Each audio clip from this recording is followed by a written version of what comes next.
Okay, good morning. Welcome to Web3 Wednesdays, where we chat through some of the complex and nuanced topics in crypto and Web3 at large so that you can stay ahead of the curve. So today I'm joined by Mete Gultekin of DeFi Vader, one of the most prolific writers in the Web3 gaming space who frequently shares theoretical and practical examinations of the current gaming landscape. Web3 gaming has been through a tumultuous recent past, with numerous high-profile games suffering severe market downturns as a consequence of both economic design and macro conditions. Mete sits right in the nexus of that information maelstrom, and we are keen to hear his take on how the economic structure of the space going forward may continue to evolve. So, Mete, welcome to the show. Thanks, Sam. And I gotta say, I really like your content that you put both on Medium and YouTube. So it's a pleasure to be on the podcast today. Oh, that's very kind. Thanks a bunch, Mete. Well, look, we're fans of you guys over at DeFi Vader, and I think for the audience here, just to explain real quick, what all do you do on the DeFi Vader side? Sure. So like we rebranded to Vader Research. My Twitter name is still DeFi Vader, but so what we do is we are a economy and token design consultancy. We help Web3 game economies and Web3 game protocols with designing sustainable economies. So the services we offer both is like a design service where we try to answer questions such as, should I have one token or two token? What should be the utility of my NFTs? How should the token equity entity value accrual be decided on, etc. But also we provide an audit service where we basically model out the economy, create a report, and give you a sustainability score. Very cool. Yeah, and these are the kinds of services I see, popping up left and right as, Web3 gaming continues to kind of march towards this more institutionalized, disciplined approach, where folks become more and more interested in making sure that there's a robust business plan behind it. So kind of in that respect, speaking very broadly, what are some of the models that you're seeing recently kind of come to the fore? What's getting to be more popular nowadays in Web3 gaming development? Sure. So from an economic perspective, I see like three main models that can work that I am seeing and I think are going to be working in the future.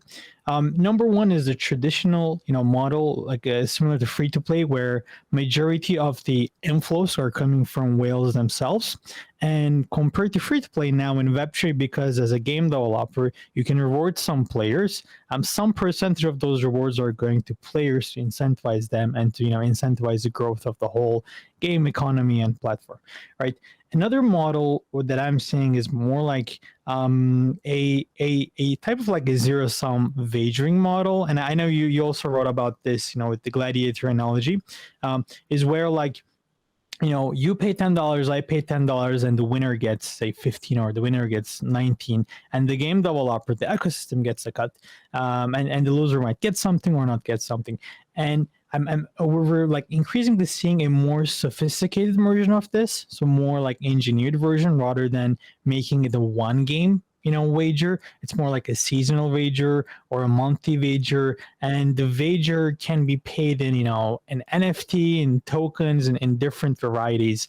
And as you make this more complex, as the player who is actually buying, say, that NFT, which has an implied this like wager pass, you don't even realize that is the utility. Like, you don't even realize that, wait, this has a limited utility, and if I don't win maybe 55% of the time, I'm actually losing money. The complexity, sophistication of that engineering is what makes the player not even try to calculate that, right? Or irrationally think that I actually have a better chance than what I can win, which I think takes a lot of features from the casino or social casino industries as well, where you might go to a casino to win, and you might, like, let's say you're going to play poker, which is relatively a skill-based game compared to other like completely chance-based games, and you might think that your win percentage is, say,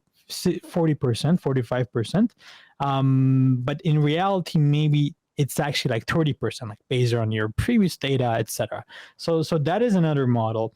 And I think the third model, which is becoming increasingly, which has been taught and talked about but not applied yet is this like battle pass model where battle passes are already very popular in free-to-play games.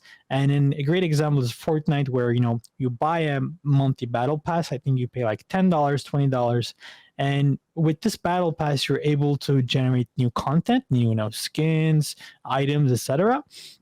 And I think like what can be interesting for Web3 is that I think if what I've been seeing from some of the companies that I've been working with, once you have the financial rewards for some players, the non-financial rewards of XP and off-chain items may not be satisfying anymore, right? So their behavior is psychologically evolving. They see that for example, I'm a player and I see that Sam is earning these tokens or these NFTs, but I'm just earning these off-chain rewards. Like I might just be jealous and not satisfied, not because I am there for just money.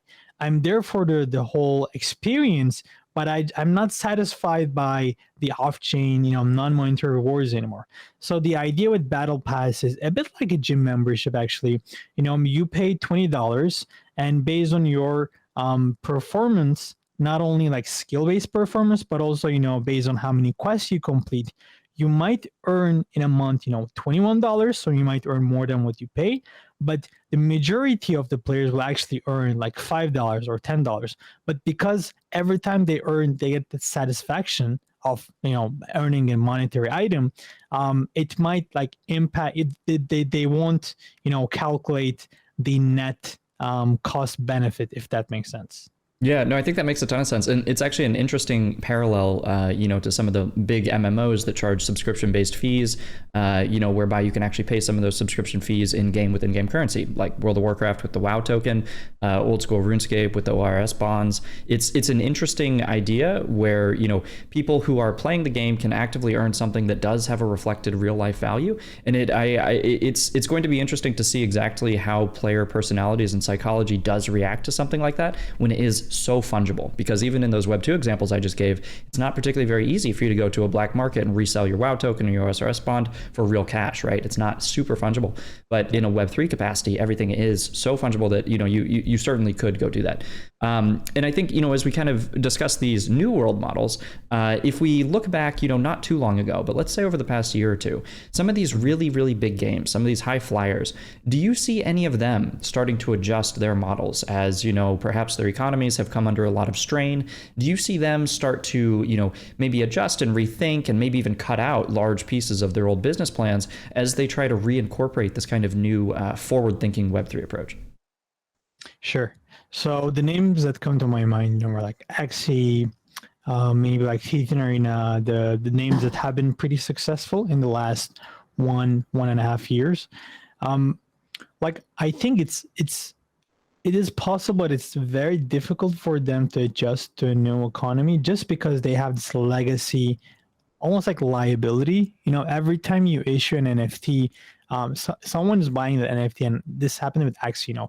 Axie was promoting they prioritize growth so heavily that they were promoting the game as if it's like the eighth ancient wonder, and this resulted in this expectation for the NFT buyers that they have to get some returns for buying those NFTs, because Axie is going to become this enormous metaverse in the future. So that has created some sort of toxicity within the community, and I can't blame them, just because they had expectations which weren't met, and then you had the landowners, and you have the NFT owners, then you have the scholars, and you had these like different alignments of interest where everyone is looking to get as much as possible, and the amount of like people out of the whole community who thinks about the long-term viability of the whole ecosystem is much like slower. So I do see that Axie is changing their model, and a lot of these games are like readjusting their economies.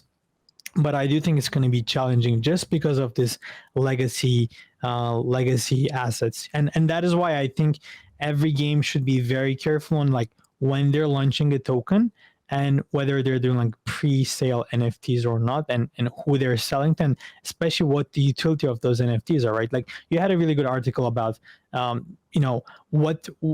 the value of the NFTs are, right? Like, as an ecosystem, there is a value created, and that value accrues to tokens, NFTs, and the equity entity for those that already raise capital for equity, right? What percentage goes to an NFT, and what is the utility? What is like the intrinsic valuation of the NFT? If the game becomes so successful, is there a cap? Is there a range, etc.? So I think games have to carefully assess this, and also the players who are buying this should assess it. I love that framing too, particularly with respect to almost promises made to both players and investors. And when you perform these pre-sales, like you just said, I mean, you are effectively you have an obligation to deliver on that NFT or that token, that there will be a utility. So something that I've kind of started to like to see is when games rely a lot less on these massive pre-sales, and they frankly wait until there is actually a utility or actual gameplay for it. What kind of trends do you see around that? Do you see games, more and more, they are starting to wait until they have actual gameplay, or are they still, kind of going along what I would call the more Kickstarter type route, where you sell your NFTs maybe 2 or 3, 4 years even before you might have gameplay? Yeah, that's a great question. So I think the more sophisticated game developers are actually waiting for the right timing. They don't want to launch 2 years before the game is live, so that they don't need to continuously, engage and entertain the NFT owners. I think also, free to own, this new concept, enhanced by Gabriel Ladon, who is like ex Game of 4X Machine Zone. I think that's also an interesting concept where, close to the launch of the game, you give away the NFTs for free, especially to those who have been prominent supporters. I think Azra Games also did something similar. But I think that makes sense. I mean, I would even advocate for launching the NFTs or these tokens even later, so that you have some data set from players and from all different participants, and you reward them with these monetary assets based on without even them knowing that they're going to receive a reward. Like, you're really surprising them, so that you disincentivize the ones that try to game and abuse the whole rewarding system. Yeah, I like that too for one kind of related reason, which is one of my favorite monetization methods that I think is going to be super strong across Web3 gaming, is that instead of direct sales, which is kind of how Web2 gaming operated, right? Cosmetic to consumer over and over. I think that monetization in Web3 is going to revolve a lot more around obviously monetizing secondary sales. So, royalties from the publisher. When people trade an NFT between the two, the publisher takes 4% or something like that.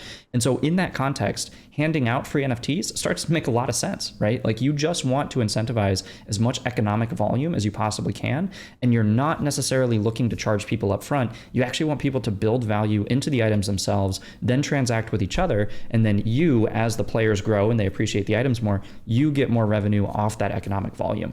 So that's a model that kind of fits hand in hand, I think, with the way that you just described it, that I'm pretty excited to see.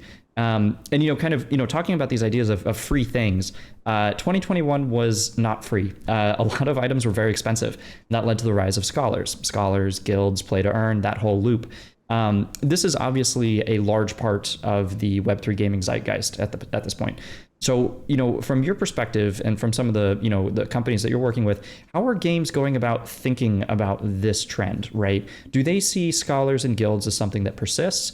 And how are they, kind of working around that theme to either integrate it into their games or to expressly avoid integrating that into their games at all? Sure. Great question. So out of the games I've spoken, some of them are completely against scholars and guilds. Some of them are open to scholars and guilds, and the majority of them are not sure what to do. Like, they don't know what strategy they should have.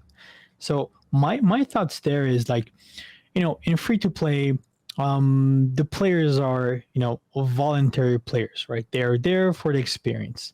They're willing to spend their time and money in exchange for experiences, which are basically emotions, and emotions are driven by irrational behavior, right? So we can say that like free to play players are relatively more irrational, or they're happy being irrational to the activities. I think the challenge with like scholars and guilds, or I don't want to say guilds, more like speculators, speculative capital, is that like again in free to play, there are these like voluntary players, because when you play, you don't get any financial benefits or returns.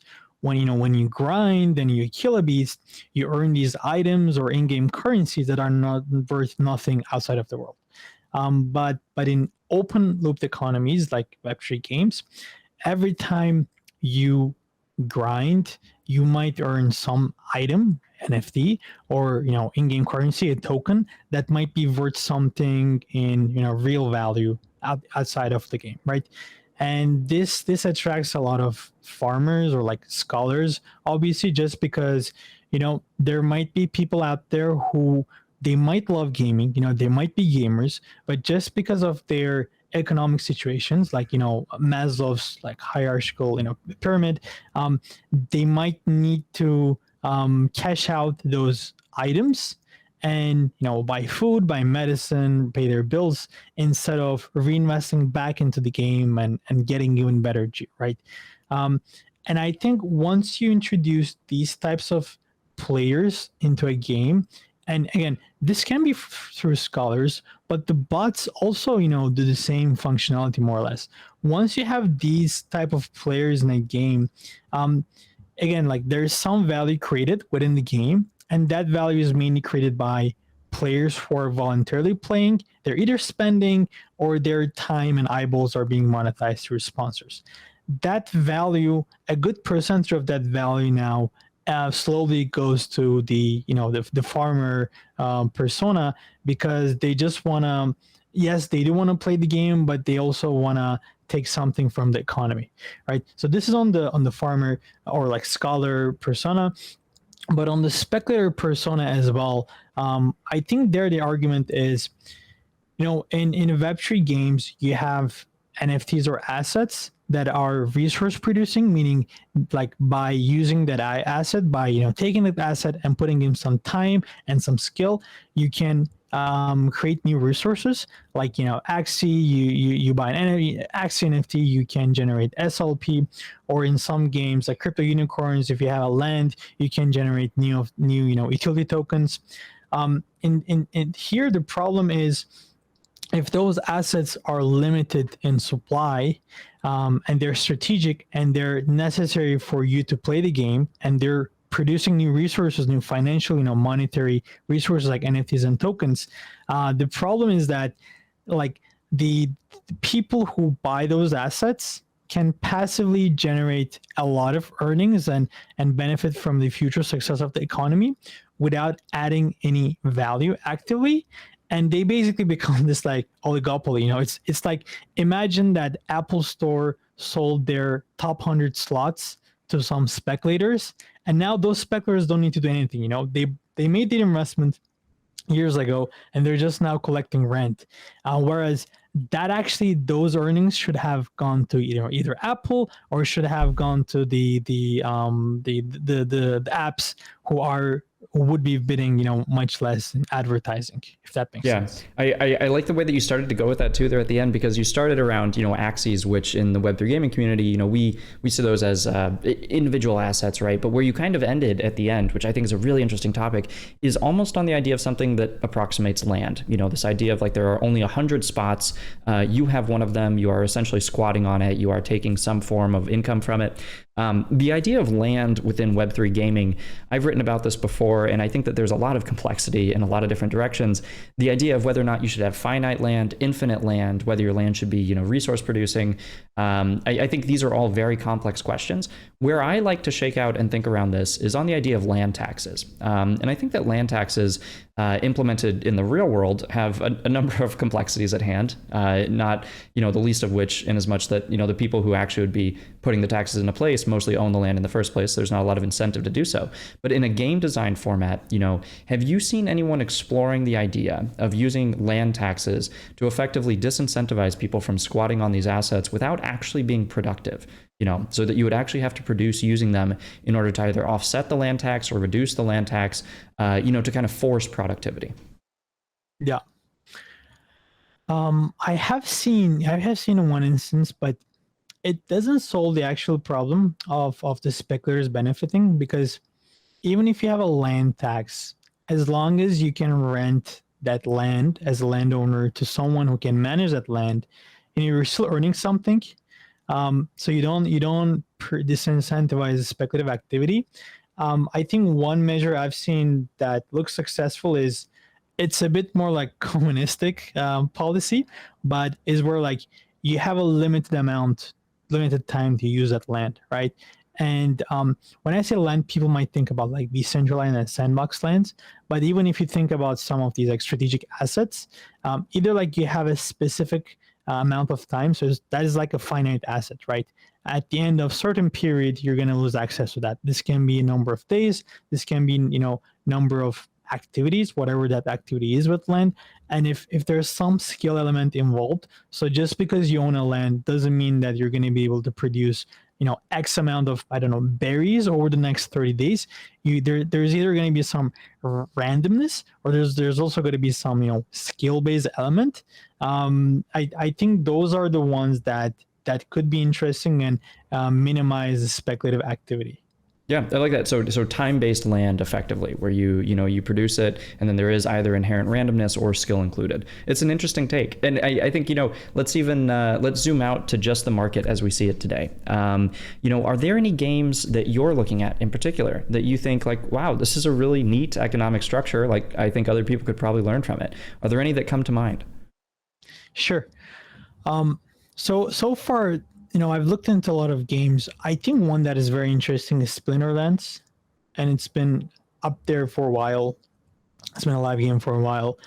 One reason I like it is because I want to see economies where there are like normal, traditional players who are playing voluntarily and players who are playing for the reward. Because if we have a game that can sustain both personas, then like we see that there is a big potential for Web3 games, right? Because this is something that we don't have yet. And Splinterlands has a really interesting economy where like everything is really well thought, and the game has been live for a while. The economy is not the most sustainable, but it's still relatively sustainable, and it definitely could be improved. And I forgot, you actually talked with them, right? You had an episode with them. Yeah, we've had Splinterlands on. We over at the Capital DAO, we do some work with them too.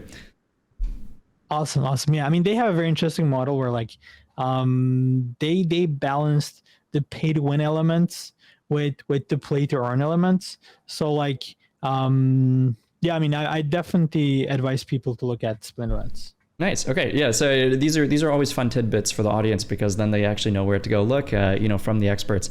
I love it, Mete. This has been a ton of fun. And so I want to ask you one more question here before you go. So because you get to see so many projects, you get to see so many different games that come through, for folks who are starting right now, right, who are just setting out on their Web3 builders journey, they're trying to learn how to build something. Do you have any advice for those people, as they're just starting out? Sure. Like for the builders, it's obviously it's difficult because they have to there's a lot to learn for them. I'll say for more like analysts, investors, research people, I would say, consume the content that is out there and try to get your hands dirty and build a model and write reports. But for builders, yeah, I would I'd always advise on going very deep on one specific project, understand the community, the economy, their marketing strategy, and so that you can see what are the exact problems the projects are having. But now that I'm thinking, this is actually another very useful advice for example, if there's a founder or an entrepreneur who wants to build an infra project, in Web3, maybe Web3 gaming, maybe DeFi, this advice might not apply. I'd say like try to network as much as possible and try to consume a lot of content. I think the advantage is that we're like so early that there's no university, there's no playbook for what's going on, and we are creating the playbook, we are creating the rule set as we move forward, which is like very exciting. There's a lot of risk involved, but it's also very rewarding, especially very satisfying. So yeah, I'd advise people to just try to consume as much as content as possible. And this is definitely a great place to start. Oh, thanks, Mete. No, I love that. Yeah. So start by, really, really dissecting a project, understanding the nitty gritty, and then just networking and consuming as much as you can, because you're totally right. We are writing the rule book as we speak right now, which is super exciting. Mete, thanks a ton for coming on. This has been a ton of fun. We'll definitely have you back on again. Folks, if you have not already checked out Vader Research, please go do. Mete's doing a lot of good work over there. We'll see you around next time. See you, Mete. Thanks, man.